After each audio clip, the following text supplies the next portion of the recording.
para analizar la realidad política que se está constituyendo en este tramo final previo a las elecciones, a las PASO, las primarias abiertas, simultáneas, obligatorias, que se van a llevar a cabo en agosto, pero que están cerrando frentes y listas en las próximas semanas. Para eso lo tenemos hoy aquí a Juanjo Giani, un hombre de la ciudad de Rosario que analiza muy bien lo que pasa en el país y también en la provincia. ¿Qué tal, Juanjo? Gracias por venir. ¿Qué tal, Rodolfo? ¿Cómo les va? Bien, gracias. Un amigo del programa para pensar qué está pasando en la Argentina, ahora después del acto del 25 de mayo, después de las movilizaciones opositoras de abril, sobre todo creo fue la de 18 de abril, que también fue muy importante.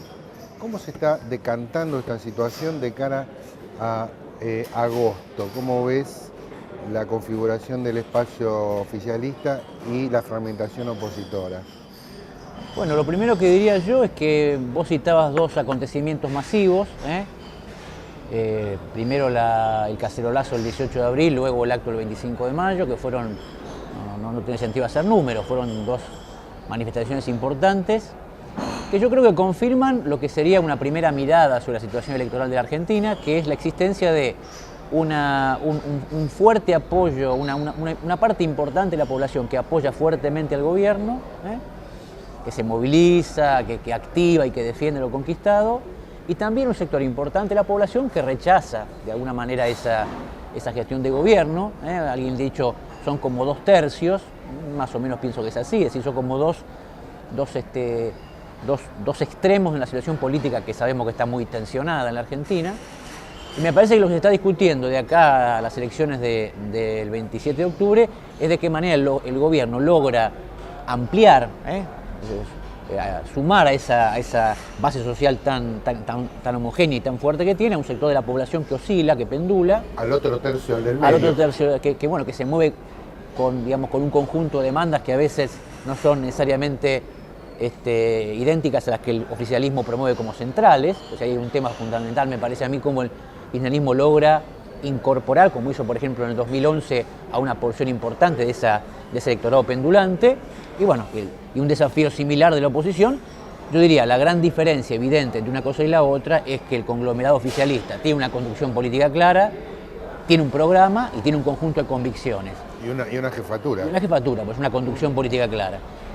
El conglomerado opositor, yo diría, es una especie de opinión pública, un estado de opinión pública disconforme, una gran fragmentación dirigencial y ninguna organización política en condiciones de capitalizar homogéneamente ese descontento. O sea, ahí hay una diferencia cualitativa, no cuantitativa, muy notoria. Vos decías esto de tener una especie de concordancia entre las demandas de ese tercio o del conjunto de la sociedad con lo que la sintonía o con la impronta política que pone el gobierno nacional. De algún modo la oposición también tiene esa obligación de encontrar una concordancia entre lo que propone. Lo nuevo respecto de 2011 a hoy, ¿qué sería? Bueno, la situación económica está un poco más compleja, pero uno dice, bueno, ¿qué cambio de base en la Argentina en 2 años para que ese tercio en disputa probablemente haya salido del espacio oficialista o no, como algunos dicen, digamos? ¿Qué es lo que sentís que cambió en 2 años? Bueno, varias cosas. Por empezar, una elección ejecutiva es muy distinta a una legislativa, siempre. Entonces no se puede comparar estándares electorales de una elección ejecutiva a una legislativa. Segundo, la elección que hace Cristina en el 2011 es una elección extraordinaria. El 54% de los votos después de 10 años de gestión es un desempeño excelente desde cualquier punto de vista, es muy difícil de igualar. Entonces el estándar de comparación es muy alto, pero inevitablemente la elección del oficialismo va a ser inferior a ese estándar porque es un estándar muy exigente. Primera circunstancia. Y segunda circunstancia, me parece que, yo diría, el dato diferencial sobre el cual el gobierno tiene que trabajar es que efectivamente la elección del 2011 fue una elección con una situación económica muy pujante, crecimiento muy alto, la misma que el 2007. Yo creo que la situación económica actual del país, por razones que sería largo analizar, pero hay que decirlo, es una situación más complicada, de un crecimiento, yo diría, mucho más tenue, y eso efectivamente va a incidir, me parece a mí, como en toda elección nacional, en el humor social de las personas. Entonces me parece que uno de los desafíos fundamentales del gobierno de aquí a octubre es lograr inyectar dinamismo a la economía, me parece en un grado superior al que tiene ahora, y también me parece que es importante tener una actitud, yo diría, predispuesta a sumar al discurso, al tema de campaña, a un conjunto de propuestas que se puedan realizar, de temas que no son económicos, pero que evidentemente a un sector de la población le interesan, le importan. Me parece que encontrar el equilibrio entre una mayor inyección a la economía nacional y el cuidado respecto de ciertos temas que son temas sensibles para un sector de la población que no es, yo diría, fervorosamente oficialista, en esa clave va a estar, me parece a mí, la capacidad de superar ese tercio que el gobierno tiene, me parece, garantizado, ¿no? Vos decís algunos temas que pudieran de algún modo ser compartidos con parte de la oposición y que el gobierno en este momento no está encontrando. Yo digo, ¿es posible en un año electoral encontrar algún grado de voto común, por ejemplo, en las cámaras? Yo pienso, a ver, el voto matrimonio igualitario que se compartió. Sí. Después la cosa se fue complicando. Nada que proponga el oficialismo parece posible de ser tomado por la oposición como algo positivo. Me parece que se armó una cerrazón ahí en donde ya no se puede desarmar. No sé si... No, yo digo, por empezar, hablemos de la oposición. La oposición yo creo que incurre en el mismo error que incurrió en su derrota aplastante del 2011, que es jugar a todo o nada. Es decir, es suponer que lo que cabe esperar es una especie de implosión del kirchnerismo, ¿no? El fin del ciclo, una oposición que no tiene ningún matiz, incluso lamentablemente el sector político que podía transitar esa zona del matiz, que era el FAP, ha decaído,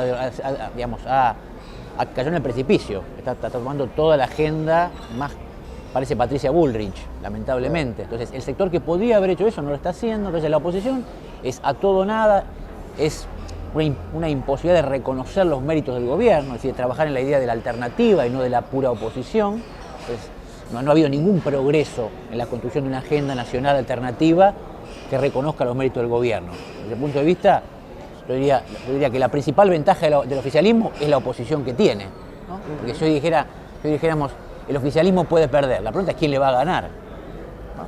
Efectivamente no ¿Con qué programa, con qué expectativa? ¿Con qué mínima articulación electoral? Eso parecía no existir. Entonces digo, desde el punto de vista de la oposición, yo diría, no se puede esperar mucho, por lo menos con el programa que tenemos hoy. Ahora, sí creo que desde la agenda gubernamental hay que estar atento. Por ejemplo, la presidenta acaba de hacer un cambio de gabinete en el tema seguridad. Digo, veremos qué hace Puricelli, pero evidentemente ahí hay un tema que le preocupa a la sociedad, sensible, el control de precios. El gobierno está detectando que hay temas, la inflación, la inseguridad, que son temas transversales, que impactan fuerte en la clase media, y está tomando algunas medidas respecto a esos temas, que me parece bien. El control de precios está funcionando aceptablemente bien, veremos cómo le va a Puricelli, pero son temas de gestión, donde el gobierno demuestra preocupación que tiene que acentuar, me parece a mí, sobre algunos temas. Mencionaba el tema de control de precios y de ahí aparece un elemento nuevo, algo, digamos, que abre grandes interrogantes, que esto de la participación popular, la presidenta lo dijo en un par de actos, en un par de discursos, necesitamos que la sociedad se involucre para llevar adelante política del Estado. Por ejemplo, esto de poner militancia junto con los inspectores de Secretaría de Comercio a controlar precios. Esto aparece, es muy disruptivo a cierta cultura, por lo menos en los últimos 20 años en la Argentina, ¿no? Sí. 20, 30 años. Eso tiene cierta audacia, tiene cierta candidez, falta de profesionalismo, amateurismo. Es una posición política muy avanzada. ¿Cómo lo ves? Esto es sacar los militantes, hay un activo de militancia. Bueno. Yo creo que el gobierno tomó dos medidas que apuntan a democratizar y a oxigenar las instituciones. Una, la elección popular de los miembros del Consejo de la Magistratura, que podemos discutir después algunas características del proyecto, pero me parece que es muy reivindicable que la sociedad se pueda involucrar en esa decisión. Me parece que es un paso adelante en términos de la democratización, primera cuestión. Y segundo esto, la idea de movilizar a la sociedad civil para un tema tan importante como es el control de precios. Por supuesto, siempre bajo la idea de que esa tiene que ser una acción coordinada y dirigida por el Estado. Es el Estado como aparato administrativo, burocrático administrativo, acompañado, oxigenado, apuntalado por la militancia social. Eso para mí es muy importante. Y voy a decir algo respecto al tema del debate político, que es la discusión sobre el tema de la república, ¿no? Fíjate, yo siempre digo, el kirchnerismo no debería regalarle la palabra república a la oposición, ¿no? ¿Por qué? Porque república, ¿qué quiere decir república? República es preocupación por la cosa pública, es involucramiento de la sociedad en la decisión sobre los asuntos públicos. Entonces, estas medidas son medidas profundamente republicanas. Lo que pasa es que la oposición toma un sentido, digamos, liberal de la república, que es como decir, el ciudadano que se defiende del Estado y no que se involucra con él, claro, ¿no? Y donde además también digo otra cosa, vos fíjate que en todos estos meses, lo vimos con la reforma judicial, aparece esta idea de la falta de vocación republicana del gobierno, de un gobierno que se entromete con las libertades individuales. Y yo digo, ha habido pocos gobiernos como este que hayan sido tan liberales en lo político, en el sentido que este es un gobierno que ha sido muy respetuoso de las libertades individuales, muy permisivo. E incluso para una mirada de un sector de la sociedad en exceso por el tema de las interrupciones en la circulación en las calles. Exactamente, por supuesto, hay aquí protesta social sin ningún tipo de inconveniente. La prensa, contra lo que se dice cualquier cosa y sin ningún tipo de interferencia, cosa que está muy bien.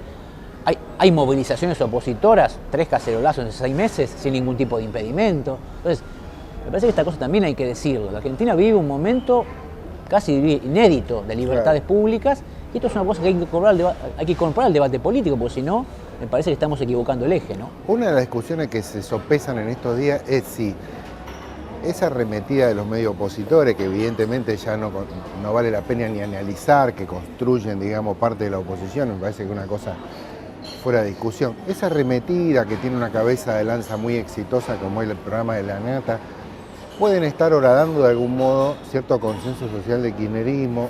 ¿A vos te parece que la televisión y la política cómo se articulan? Hay quienes dicen, bueno, esto no tiene nada que ver, otros dicen sí. ¿Cómo te parece que funciona eso?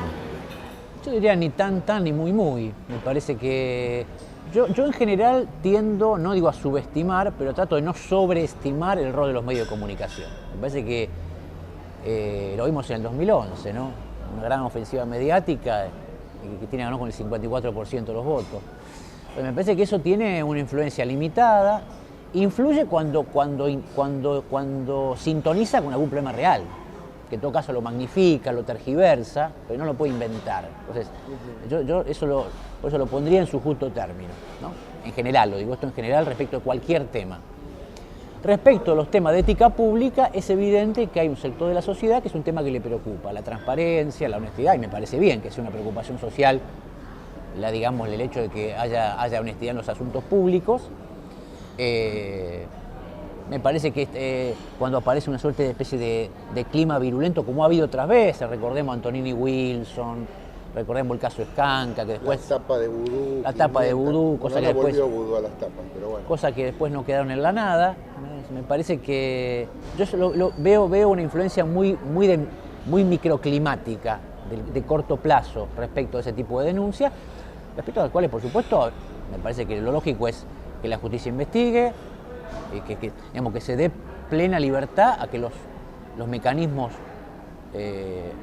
apropiados para eso investiguen las denuncias. Juan José, viniendo a la cuestión de la provincia de Santa Fe, bueno, preguntarte respecto de tu vocación política y tu decisión de intervenir en la ciudad de Rosario, en el proceso electoral. ¿Cómo fue esa decisión? ¿Cómo estás trabajando para eso? Bueno, es una decisión que ya alguna vez intentamos madurar. Me parece que en Rosario se combinan dos cosas. Se combina, me parece, un declive notorio en la calidad de la gestión del oficialismo municipal, que ya no es nueva, que ya viene hace algunos años. Son 24 años de gestión y eso evidentemente impacta en el dinamismo de la gestión. Eso está claro, me parece. Me parece que todos los episodios de violencia urbana que vivimos en los últimos meses es como que eso hizo síntoma, si bien no es una responsabilidad exclusivamente municipal, marca que hay problemas que atender, evidentemente. La brecha social. Exactamente, hay muchos problemas, la sobreurbanización, bueno, me parece que hay temas donde claramente que contiene una agenda alternativa. Y me parece que la oposición que tenemos en Rosario es, por una parte, una oposición de centro-derecha, que por razones obvias no tengo expectativas puestas en ella, las respeto, pero no es nuestro camino. Y falta, me parece a mí, la construcción de lo que llamo una nueva mayoría, nacional y popular, progresista, que lamentablemente el peronismo local no está en condiciones de encarnarla porque reincide en tácticas electorales que ya son probablemente ineficaces. Y porque además me parece que uso la siguiente comparación, me parece que a la oposición en Rosario le pasa como la oposición a nivel nacional. Es una oposición que no puede distinguir lo reivindicable de lo negativo del socialismo. Entonces es una oposición frontal, sin matices, y bueno, para mí esa óptica es una óptica destinada a ser una especie de minoría eterna. Y bueno, ahí estamos, o sea, un humilde aporte a la construcción de una nueva mayoría en Rosario. ¿Y cómo va a ser tu espacio para presentarte? A ver, ¿cómo te presentás en las elecciones? Vamos a hacer un frente con identidad kirchnerista, desde nuestro partido, que es el Frente Grande, convocando obviamente a sectores del justicialismo, a sectores de centroizquierda que obviamente acompañan la gestión de la presidenta, pero que también pensamos que ese espacio que yo te comentaba recién está vacante en Rosario y tenemos expectativas de ocupar ese lugar, obviamente siempre como el inicio de un camino que esperemos alguna vez culmine en una nueva gestión municipal. Vos decías, bueno, esto de reincidir en el caso del Frente para la Victoria es de reincidir en la ciudad con tácticas que han sido fallidas, supongo te referís, bueno, al desarrollo de Héctor Caballero, el histórico candidato. Ahí aparece como un dilema, ¿no?, de las organizaciones que dicen, bueno, tengo un candidato que me junta una cantidad de votos que es interesante, no alcanza para ganar, pero si arriesgo con algo nuevo que no lo conoce nadie, lo conoce poca gente, tal vez saque menos, entonces nunca arriesgo a la sucesión. ¿Cómo se resuelve ese dilema? ¿Cuáles son los elementos para pensar eso y resolverlo? Y se resuelve con osadía, Rodolfo. En política hay un momento donde uno tiene que innovar, tiene que crear, tiene que arriesgar. Cuando hay, me parece, fórmulas probadamente ineficaces, me parece que es el momento de intentar otros caminos. Obviamente eso no se puede improvisar, una cosa hay que organizarla con tiempo, pero hay que tomar una decisión conceptual. Hay que estar convencidos de la importancia de iniciar ese camino. Creo que lo que no ocurre en Rosario, no está tomada esa decisión, esa convicción de decir, bueno, hay que iniciar otro camino. Entonces, obviamente, se transita el mismo sendero y además, insisto, me parece que falta una adecuada comprensión de quién es el adversario. Me parece que, yo siempre digo, el peronismo... O de cómo es, o qué características de cómo funciona, de cuáles son sus méritos. No hay un buen diagnóstico de la ciudad que queda, por decirlo de alguna forma, y eso lleva a incurrir en discursos, en mi opinión, desatinados y en estrategias electorales que concuerdan con ese diagnóstico equivocado. Y por lo tanto, los resultados son siempre insatisfactorios. Entonces, me parece que es un momento de innovar, de probar, de intentar, y bueno, y en eso estamos. Parece siempre una dificultad de las oposiciones, cuando son oposiciones a procesos con encarnadura, procesos largos, como puede ser el kirchnerismo a nivel nacional o evidentemente el socialismo en Rosario e incluso en Santa Fe, a entender que la ciudad, en este caso, ya es otra ciudad muy distinta a la que fue y que las propuestas deben estar vinculadas a lo nuevo existente, que es irreversible. Yo creo que las sociedades van haciendo veredictos, ¿no? En el largo plazo hacen veredictos. Entonces, como vos decías, cuando hay un proceso social y político que ha logrado perdurabilidad en el apoyo popular, bueno, hay alguna razón profunda que lo explica. Entonces, lo que viene, lo que suplanta, lo que sigue ese proceso, necesariamente tiene que ser receptivo de lo bueno que ese proceso deja. Eso me parece que es fundamental. Entonces, yo creo que eso obviamente no está ocurriendo a nivel nacional, como decíamos al principio, y no está ocurriendo en Rosario. Entonces, ¿eso en qué redunda? En que el oficialismo sigue triunfando. Es decir, ¿el resultado cuál es? Que el candidato que ponga va a triunfar igual. Obviamente, porque la sociedad se pregunta, los que se ofrecen como alternativa, ¿están en condiciones de garantizar lo que yo ya valoro como bueno? Y poner algo mejor. Entonces, si uno eso no lo sincera, bueno, lo que genera es desconfianza, falta de credibilidad. Entonces, me parece que eso que de alguna manera yo digo sería bueno que tuviese el kirchnerismo, lo hemos charlado, yo pienso que hubiera sido importante una oposición progresista al kirchnerismo en el sentido de exigirle un mejor rendimiento. Bueno, eso que en lo que el FAP me parece que obviamente ha declinado ese camino, bueno, yo creo que también me parece que esa misma necesidad la tenemos en Rosario y bueno, estamos tratando de hacer un aporte a ese camino, ¿no? Gracias, Juan. Gracias por la invitación.